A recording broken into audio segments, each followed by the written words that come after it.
गरबा आणि दांडिया खेळण्यासाठी रसिकांनी उत्स्फूर्तपणे हजेरी लावली। भर पावसात रसिकांचा इथे उत्साह पाहायला मिळाला। मेरे भारत का बच्चा बच्चा जय जय श्री राम बोलेगा। मेरे भारत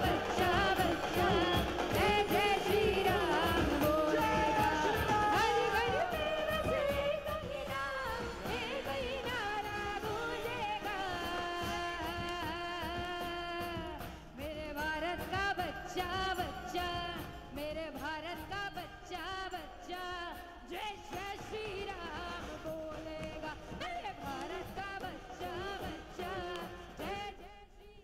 संगम प्रतिष्ठान आयोजित गरबा उत्सवाला आपण भेट देत आहोत। हा गरबा रसिकांनी मोठ्या प्रमाणात आहे।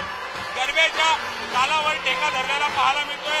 आमदार रवींद्र फाटक यांच्या माध्यमातून हे आयोजन केलेलं आहे। सुद्धा असा प्रकारचा गरबा ठाणेकरांचा सध्या लक्ष वेधतोय।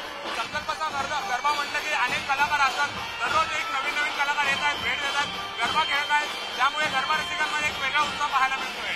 हे बघा, हा एन्जॉय करत असताना जे सेलिब्रिटी आहेत त्यांना पण खेळायची इच्छा असते आणि ते पब्लिक मध्ये जाऊन खेळतात। हे त्यांना परफॉर्म लोक पण खुश होतात सगळे, त्यामुळे त्यांना वाटतं मला चांगलं वाटतं। आपल्या माध्यमातून नवदुर्गांचा 9 दिवस सन्मान देखील होताना पाहायला मिळतोय। खरं तर महिला शक्तीचा जागर, स्त्री शक्तीचा जागर मोठ्या प्रमाणात आपल्या माध्यमातून केला जातोय। दर दिवशी संकल्प पद्धतीने यंदा नवदुर्गाचा सत्कार करण्यात ठरवलं। आज 14 दिवस आहे।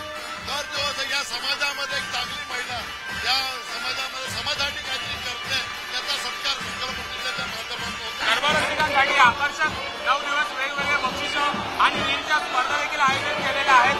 एक गर्दी दिवसेंदिवस वाढत आहे।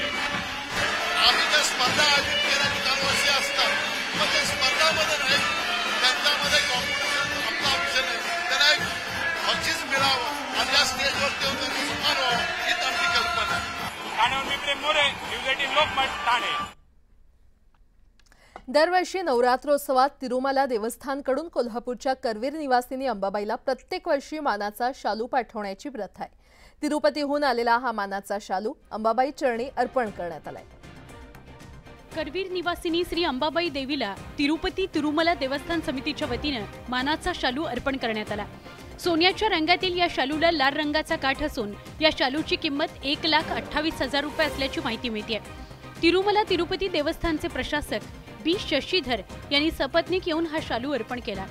शालू सोबत तिरुमला तिरुपती देवस्थानचे लाडू, फळं आणि फुलांचा हार देखील देवीला अर्पण करण्यात आला। पारंपरिक पद्धतीने शालू आणणाऱ्या मानकऱ्यांचं पश्चिम महाराष्ट्र देवस्थान समितीकडून स्वागत करण्यात आलं। तसंच अंबाबाई देवीची एक साडी आणि प्रसाद देऊन त्यांचा सन्मान करण्यात आला। यावेळी गोविंदा गोविंदा अंबा माता की जय असा जयघोष करण्यात आला। नवरात्रोत्सवात दरवर्षी तिरुपती बालाजीकडून हा खास मानाचा शालू अंबाबाईसाठी पाठवला जातो। दसऱ्याच्या दिवशी हा शालू देवीला परिधान केला जातो, त्यानंतर त्याचा लिलाव केला जातो। बातमीपत्रात आता वेळ झाली, इथेच थांबण्याची। पाहत रहा न्यूज 18 लोकमत।